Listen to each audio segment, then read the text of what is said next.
Selamat siang sobat-sobat Karitas.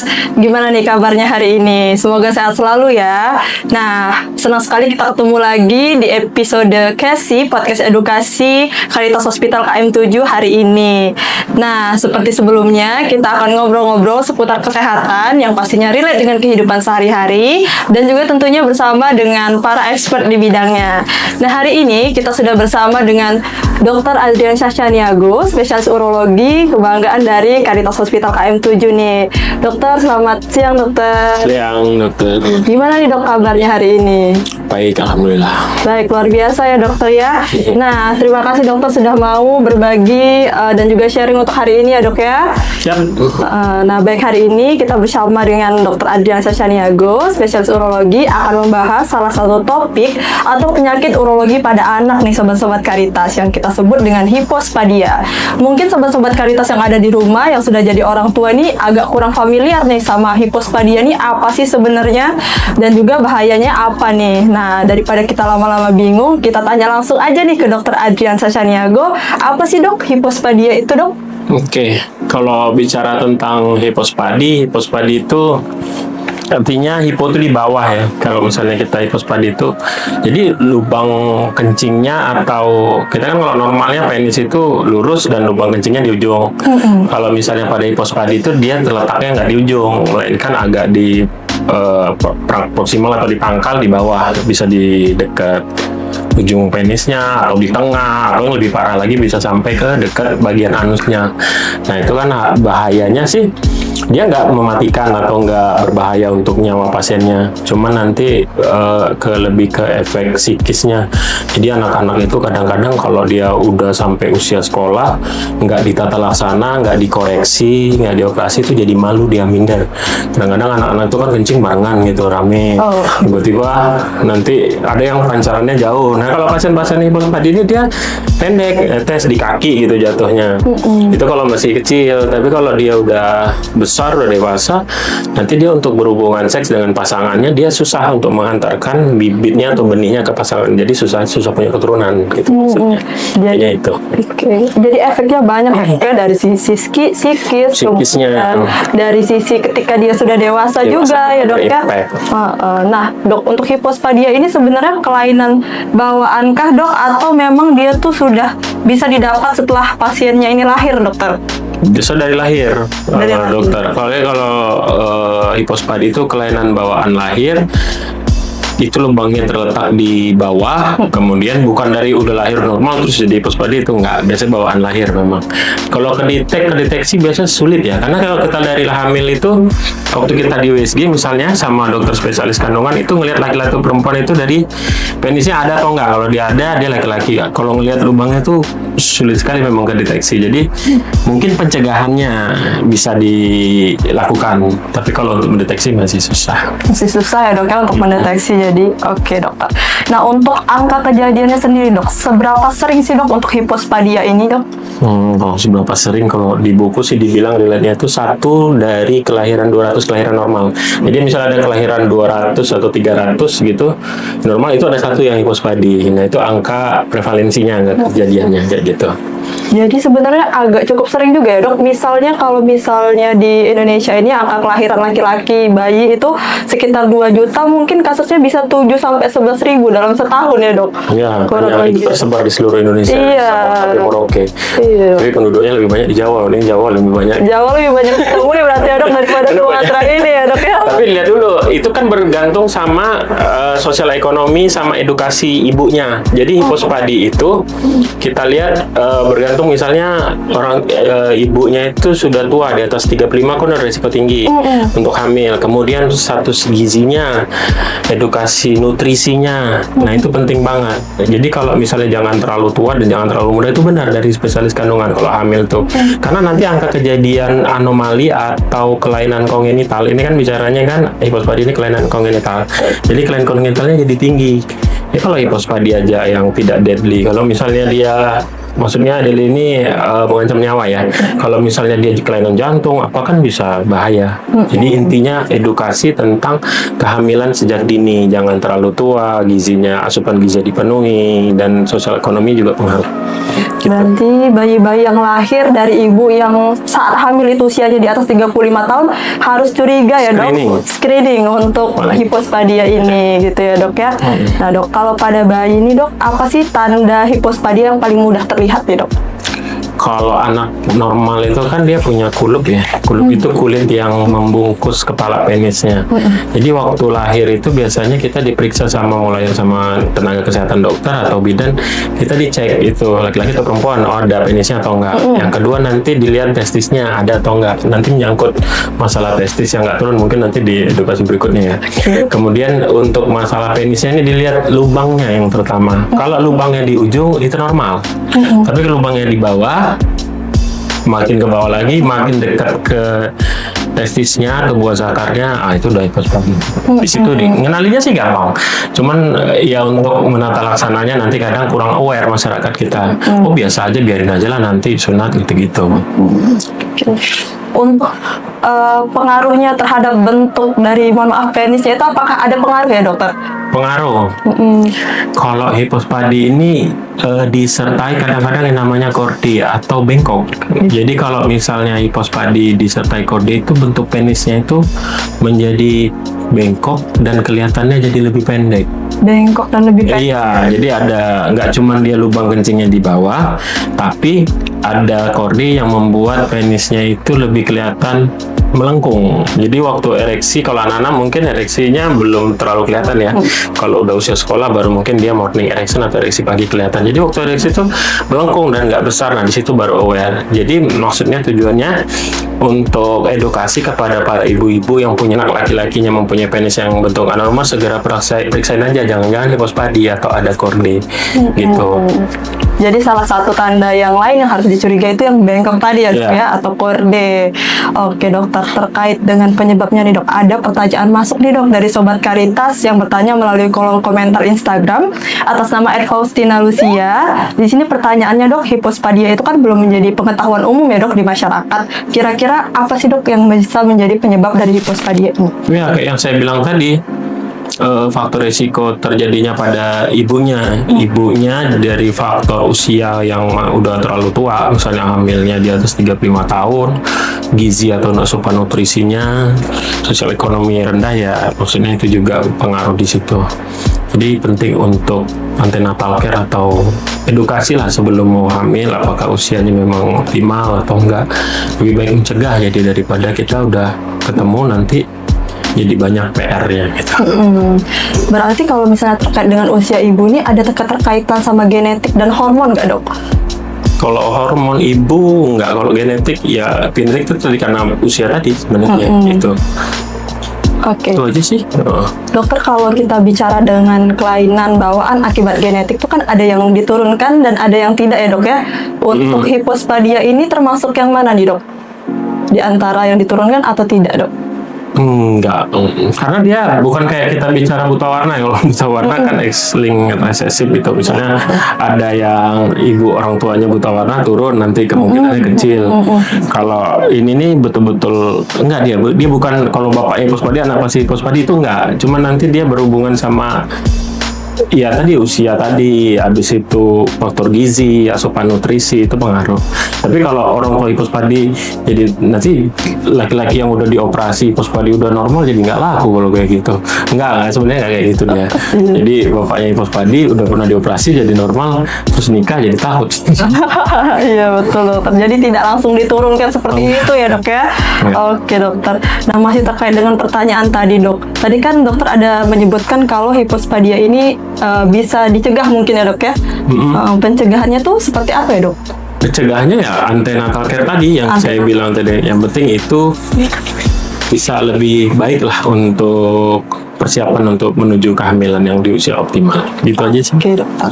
Dok, untuk dampaknya sendiri dok, kalau misalnya hipospadia ini tidak tertangani atau tidak disadari sejak awal, masalah-masalah apa aja nih dok yang bisa muncul ke depannya dok?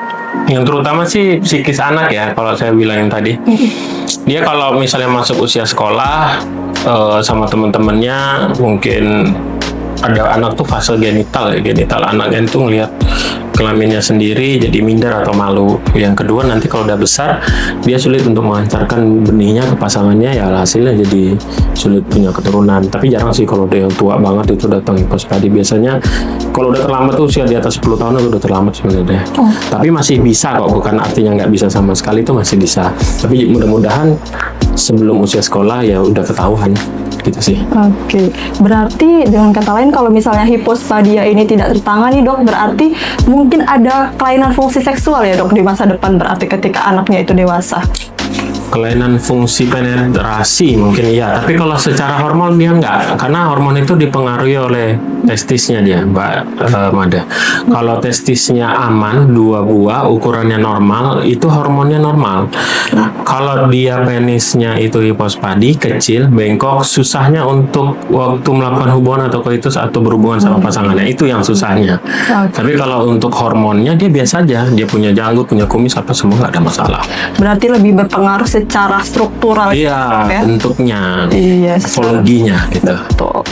Dokter, mungkin banyak nih dok sobat-sobat Caritas yang sudah jadi orang tua yang mau bertanya nih dok, hipospadia ini sebenarnya cukup nggak dok dengan obat-obatan aja? Atau ada tindakan nih dok gitu? Kalau hipospadi nggak bisa dengan obat. Kita kelainan morfologi atau bentuk ini harus dilakukan dengan tata laksana koreksi. Jadi dikoreksi lubangnya. Kalau dia bengkok dibuat lurus dulu. Nah, dibuat lurus dulu, udah lurus, baru nanti dibuat, mungkin bisa 1 tahap sekali tindakan atau mungkin 2 tahap. Jadi dibuat lurus dulu, baru dibuat lubangnya kembali ke normal di ujung. Gitu. Berarti tindakannya itu tuh sekali, 2 kali, atau berapa kali tergantung dengan tingkat keparahannya juga ya dok? Ya, semakin proksimal dia atau semakin menjauhi dari ujung itu makin sulit untuk koreksinya. Boleh tau dok nama operasi rekonstruksinya apa nih dok? Uretroplasti. Uretroplasti. Iya, dok. iya. Kalau bisa dikasih gambaran sedikit dok ke sobat-sobat Caritas yang ada di rumah, uretroplasti itu seperti apa sih dok prosedurnya? Uretroplasti itu kayak uretra, lubang uretranya kita rekonstruksi atau dibuat lagi dengan menggunakan kulup yang ada tadi. Nah, ini jadi satu lagi. Jadi kalau misalnya ketemu pasien yang dengan hipospadi itu jangan sekali-sekali disunat. Kalau disunat kan kita buang kulitnya ya. Kalau buang kulitnya nanti kulitnya nggak ada lagi untuk dibuat merekonstruksi yang ujung pulupnya lubang kencingnya tadi. Jadi habis kulitnya, bahannya habis gitu ibaratnya. Jadi biarin aja dia belum tersunat, nanti pergi ke dokter urologi anak. Jadi bisa dikoreksi dengan menggunakan kulit yang ada tadi. Jadi nggak dibuang. Kalau disunat kan dipotong, dibuang gitu. Kasih ke orang tuanya gitu. Oke, jadi justru yang dibuang itu bermanfaat ya dok ya, di hipospadia ini ya dok ya.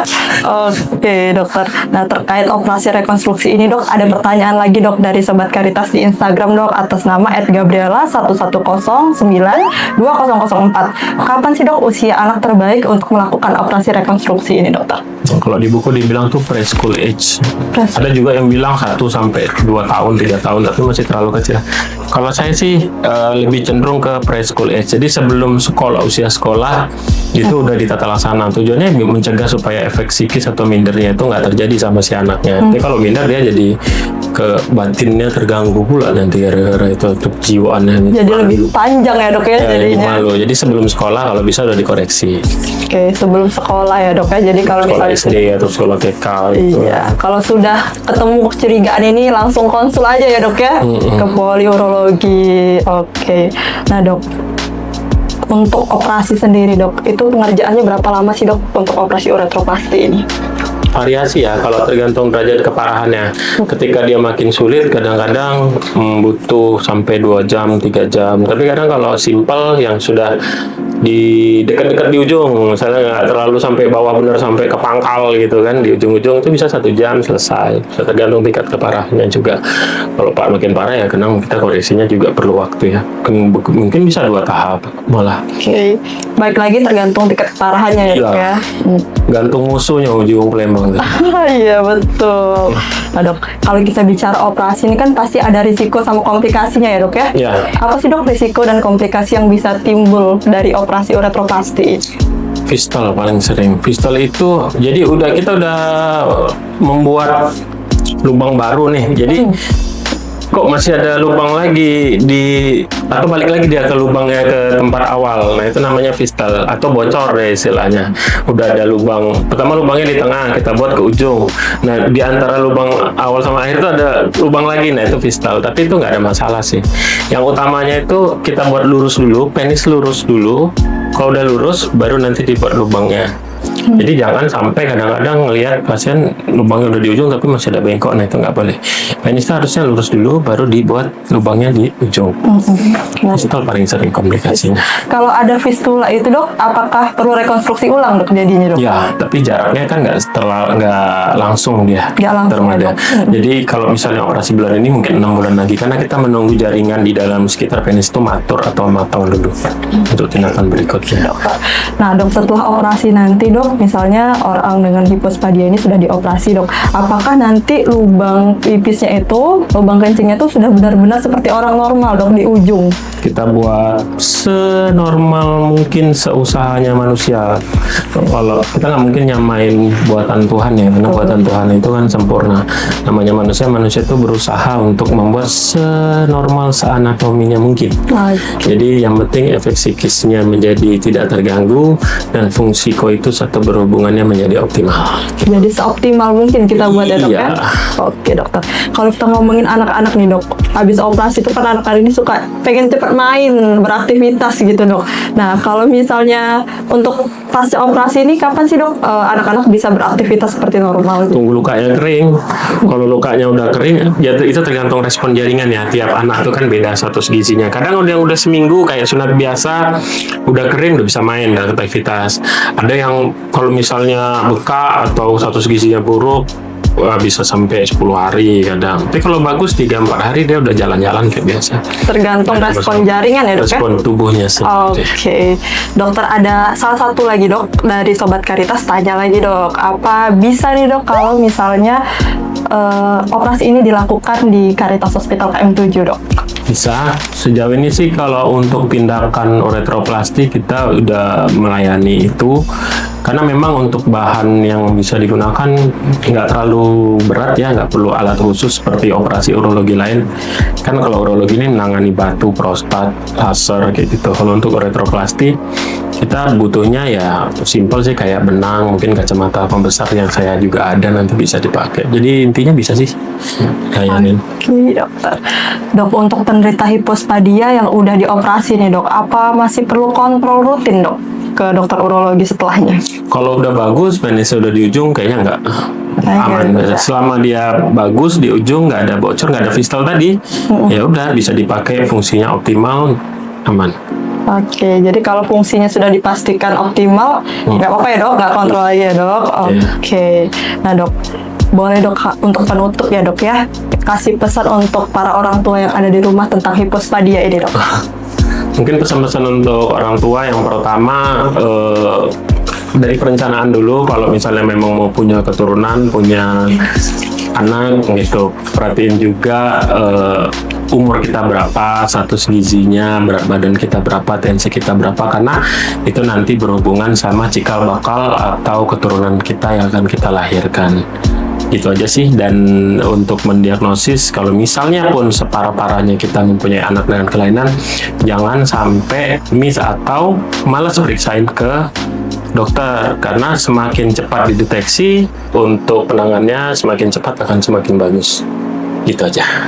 Oke, jadi poinnya tuh harus dipersiapkan dari kehamilan ya dok ya. Kemudian juga semakin cepat didiagnosis, semakin cepat diperiksakan itu semakin bagus ya dok, karena semakin cepat juga kita tangani ya dok ya. Oke, setuju. Oke, nah luar biasa sekali pesan dari Dr. Adriansa Caniago, spesialis urologi ya sobat-sobat Caritas. Terima kasih sekali lagi dokter sudah mau berbincang dengan kami di sini. Semoga ilmunya bermanfaat ya dok untuk sobat-sobat Caritas yang ada di rumah. Baik, sobat-sobat Caritas yang ada di rumah juga terima kasih sudah membersamai dari podcast kali ini, dan juga semoga ilmunya bermanfaat. Kami pamit undur diri dan sampai jumpa di episode Casey berikutnya.